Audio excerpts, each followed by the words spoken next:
पाक चीन राहदारी पर तेजी से काम जारी है। 2.5 साल में गवादर पोर्ट से मुंसलिक मंसूबों पर तेजी से काम हुआ है। गवादर फ्री जोन का 60 एकड़ पर मुहित पहला फेज मुकम्मल हो चुका है। 12 में से 6 फैक्ट्रियां मुकम्मल हो चुकी हैं, जबकि 3 फाल हैं। गवादर पोर्ट को मुकम्मल बहाल कर दिया गया है, जबकि गवादर एयरपोर्ट पर भी तेजी से काम जारी है। टर्मिनल और लाउंज की तामीरात के लिए गैर मामूली तादाद में क्रेन्स काम कर रही हैं। गवादर में न्यूज कॉन्फ्रेंस से खिताब करते हुए chairman CPEC authority lieutenant general retired Asim Salim Bajwa ने बताया कि गवादर से सामान की तरसील के लिए ऑनलाइन बुकिंग की जा सकती है।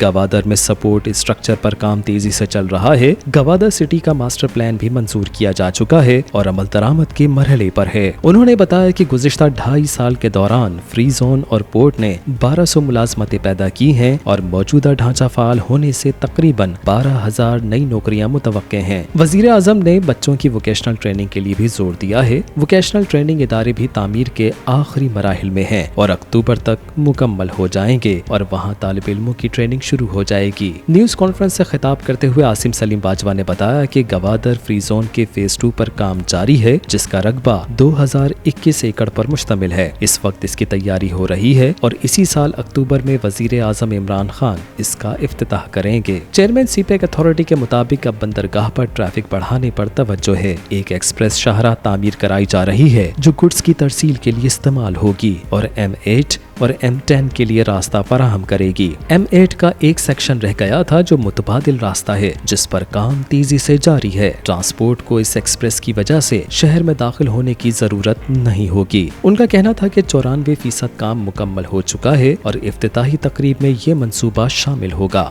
गवादर में चीन के ताउन से 100 बिस्तरों का हस्पताल भी तामीर किया जा रहा है। ये एक ग्रैंड मंसूबा है जो चीनी सदर की जानिब से तोहफतन मिला है। हस्पताल की बुनियादें तामीर हो चुकी हैं। चेयरमैन सीपेक अथॉरिटी का कहना था कि गवादर की तरक्की में मुस्तकबिल में और तेजी नजर